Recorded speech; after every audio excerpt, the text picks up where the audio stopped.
எங்கள் அன்பும் இரக்கமும் நிறைந்த எங்கள் நல்ல பிதாவே நன்றியோடு துதிக்கிறோம். இப்பொழுதும் நாங்கள் உம்முடைய சிலுவை குறித்து தியானிக்கிற தியானம் இனிமையாக இருக்கும்படி கர்த்தர் கிருபை செய்யும். ஒவ்வொருவருக்கும் அதை பிரயோஜனம் உள்ளதாய் மாற்றித்தாரும். இயேசு கிறிஸ்துவின் நாமத்தில் ஜெபிக்கிறோம் எங்கள் நல்ல பிதாவே, ஆமேன். கிறிஸ்துக்குள் மிகவும் பிரியமான என் அன்பு சகோதர சகோதரிகளே, இந்த நாளில் நம்முடைய தியானத்துக்கு என்று பிலிப்பியர் 3:18 வசனத்தை நான் உங்களுக்காய் வாசிக்கிறேன்.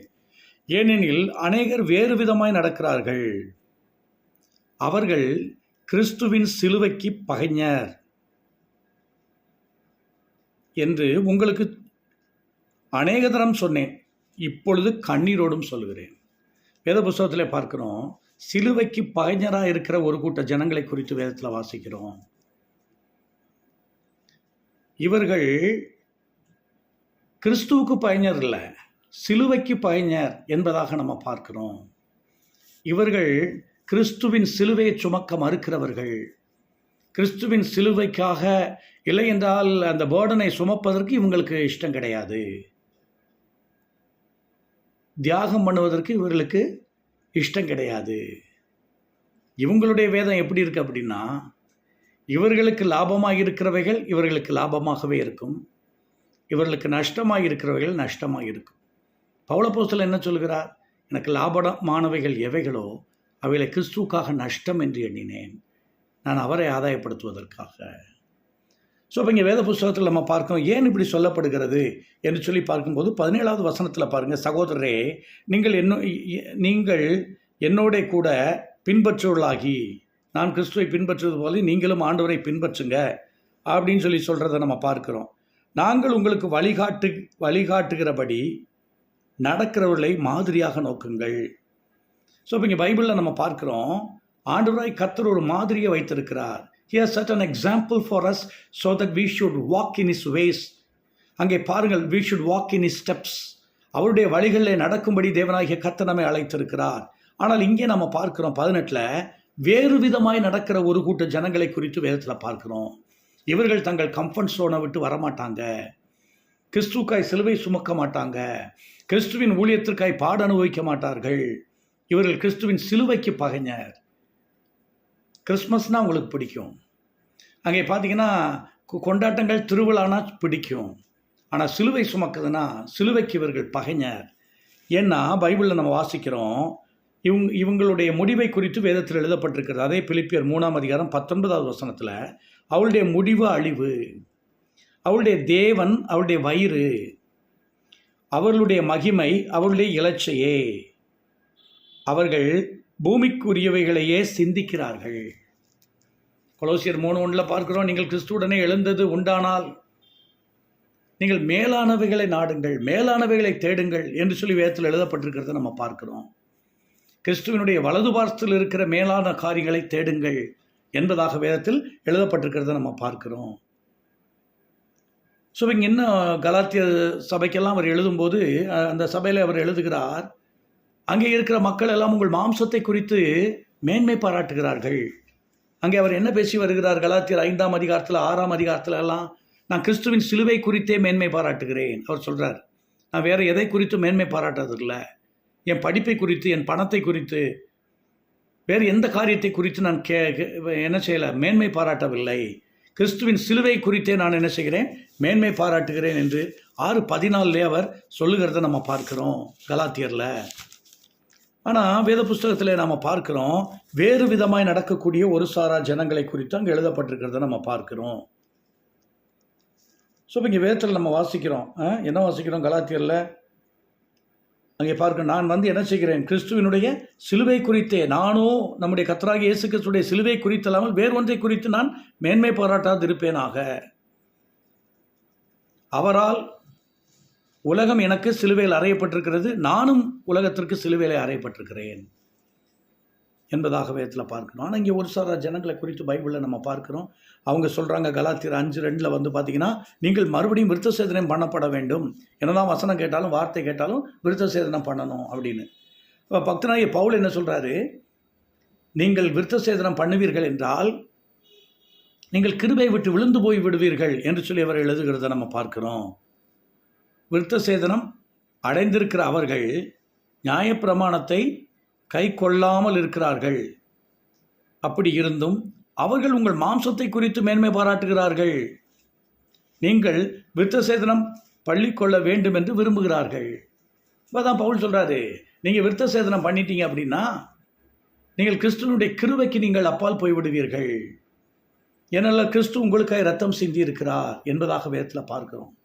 1 பேதுருவின் புஸ்தகம் 1ஆம் அதிகாரம் 18-19 வசனத்தில் நம்ம பார்த்தீங்கன்னா, நாம் வெள்ளியினாலும் பொன்னினாலும் மீட்கப்படாமல் விலையேற பெற்ற கிறிஸ்துவினுடைய இரத்தத்தினாலே நாம் மீட்கப்பட்டிருக்கிறோம் என்று வேத வசனத்தில் எழுதப்பட்டிருக்கிறத நம்ம பார்க்கிறோம். விலையேறப்பட்ட இயேசுவின் இரத்தத்தினால மீட்கப்பட்டிருக்கிறீங்க. பாவத்திலிருந்து மாத்திரமல்ல, உங்களுடைய முன்னோர்கள் கடைபிடித்து வந்த வீணான பாரம்பரியத்திலிருந்தும் நீங்கள் என்ன செய்யப்பட்டிருக்கிறீர்கள், விடுதலையாக்கப்பட்டிருக்கிறீர்கள் என்று சொல்லி வேதத்தில் எழுதப்பட்டிருக்கிறத நம்ம பார்க்கிறோம். அப்போ இன்றைக்கி நாம் நம்முடைய பாரம்பரியங்களிலிருந்து விடுதலையாக்கப்பட்டிருக்கிறோமா என்பதை நாம் யோசித்து பார்க்க வேண்டும். எல்லாவித வீணான சடங்காச்சாரங்கள், வீணான காரியங்களிலிருந்து நாம் விடுதலையாக்கப்பட்டு கிறிஸ்துவை ஆவியோடும் உண்மையோடும் விடுதலையாய் தொழுது கொள்ளக்கூடியவர்களாய் நாம் காணப்படுகிறோமா? கர்த்தருடைய பணிகளை எந்த நெருக்கமும் தடைகளும் இல்லாதபடிக்கு நீங்கள் விடுதலையோடு கூட ஊழியத்தை செய்யக்கூடியவர்களாய் இருக்கிறீர்களா என்று நீங்கள் சிந்தித்து பாருங்கள். ஆண்டவராகிய கிறிஸ்து உங்களுக்காய் பலியாய் இருக்கிறாரே. குற்றமில்லாத மாசற்ற ஆட்டுக்குட்டி ஆனவராகிய அவருடைய விலையேற பெற்ற இரத்தத்தினாலே நீங்கள் மீட்கப்பட்டிருக்கிறீர்கள். உடைய முன்னோர்களுடைய பாரம்பரியத்தை நீங்கள் அனுசரித்து வந்த வீணான நடத்தையில் நின்று இயேசு கிறிஸ்துடைய இரத்தத்தினாலே மீட்கப்பட்டிருக்கிறீர்கள். அதை நீங்கள் உணர்ந்து கொள்ள வேண்டும். அடுத்து ஒரு சாரா ஜனங்களை குறித்து பைபிளில் நம்ம பார்க்கிறோம். இவங்களும் மோரார்லெஸ், இவங்களும் சிலுவைக்கு பாஞ்சர் தான். மத்தேயு 27ஆம் அதிகாரம் 40-42 வசனங்கள், மார்க்கு 15, 30, 32 வசனங்கள். அங்கே என்ன வாசிக்கிறோம் தெரியுமா? ஒரு சாரா ஜனங்களை குறித்து பைபிளில் நம்ம பார்க்கிறோம். அவர்கள் அங்கே நின்று கொண்டு, நீ கிறிஸ்துவானால் சிலுவை விட்டு இறங்கி வா. 2 கல்லில் ஒரு கல்லன் கூட சொன்னான், நீ கிறிஸ்துவானால் உன்னையும் எங்களையும் ரட்சி. பாருங்க, இந்த மாதிரி பெருமையோட திமிரா பேசுகிற யாருக்கும் கர்த்தர் பதில் சொல்கிறதே கிடையாது. பாருங்க, இவங்க என்ன செய்கிறாங்க? பிதாவாகி தேவனுடைய நோக்கத்தையே, அந்த பிளானையே அதுலேருந்தே அவங்க ஸ்கிப் ஆகி போகக்கூடிய அளவுக்கு பேசுகிறத நீங்கள் பார்க்கணும். சிலுவையிலேருந்து இறங்கி வா. ஆண்டவருடைய பர்பஸ் என்ன? பரலோகத்தின் பிதாவினுடைய பர்பஸ் என்ன? தன்னுடைய ஒரே குமாரனை இந்த பூமிக்கு அனுப்பி அவருடைய ரத்தம் இந்த பூமியில் சிந்தப்பட்டு வேத வாக்கியங்களின்படி அவர் நமக்காய் மரித்து 3ஆம் நாள் உயிரோடு கூட எழும்ப வேண்டும். இது தேவனுடைய சித்தமாக இருக்கிறது. அப்போ சிலுவையில் அவர் ரத்தம் சிந்தாவிட்டால் அவர் எப்படி நம்மை மீட்க முடியும்? ஸோ இப்போ இவங்க என்ன சொல்கிறாங்க? நீ சிலுவையிலேருந்து இறங்கி வா, நாங்கள் உண்மை விசுவாசிக்கிறோம் அப்படின்னு சொல்லி. ஆனால் ஆண்டவராய் கர்த்தர் சிலுவையில் இருந்து கொண்டே, சிலுவையிலேருந்து இறங்கி வரல, அவர் சிலுவையில் இருந்து கொண்டே. அங்கே பாருங்கள், பரபாஸ் ரட்சிக்கப்பட்டான். சரித்திர குறிப்பு சொல்கிறது, கடைசி வரைக்கும் அவன் கர்த்தருக்கு சாட்சியாக இருந்தான். நான் அடிக்கப்பட வேண்டிய இடத்தில் அவர் அடிக்கப்பட்டாரேன்னு கடைசி வரைக்கும் சாட்சியாக இருந்தான். 100க்கு அதிபதி அவன் சம்பவித்த காரியங்கள் எல்லாத்தையும் பார்க்கும்பொழுது இவர் மெய்யாகவே தேவனுடைய குமாரன். பிரியமானவர்களே, பழைய ஏற்பாட்டில் இப்படிப்பட்ட காரியங்களை நம்ம பார்க்கணும். சிலுவையிலிருந்து இறங்கி வா. பிசாசுடைய நோக்கம் தான் தேவனுடைய பர்பஸ் ஆதாமாக்குவது. ஏன்னா அவனுடைய வேலை ஆன்டி கிரைஸ்ட் தானே. கிரைஸ்ட் செய்கிற எல்லா காரியத்துக்கும் எதிராக செயல்படுவது.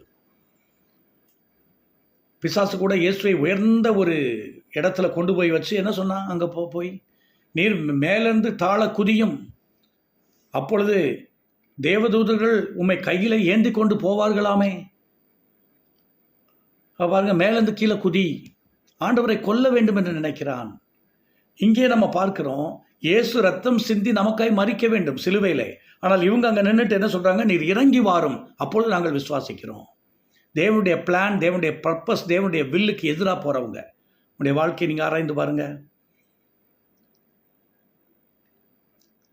உங்களுடைய இஷ்டத்தின்படி நீங்கள் காரியங்களை செய்கிறவர்களாக இருந்தால், உங்களுடைய எண்ணங்களின் படியும் உங்களுடைய மன விருப்பத்தின்படி நீங்கள் செய்யக்கூடியவர்களாக இருந்தால் எப்படி தேவனுடைய சித்தத்தையும் தேவனுடைய பர்பஸை நிறைவேற்ற முடியும்?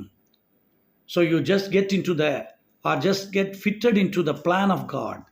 தேவனுடைய சித்தத்திற்குள் உங்களை நீங்கள் இணைத்து கொள்ளுங்கள். ஒரு மோசை இணைத்தது போல, ஒரு பவுல் தன்னை அர்ப்பணித்தது போல நீங்கள் அர்ப்பணித்துக் கொள்ளுங்கள்.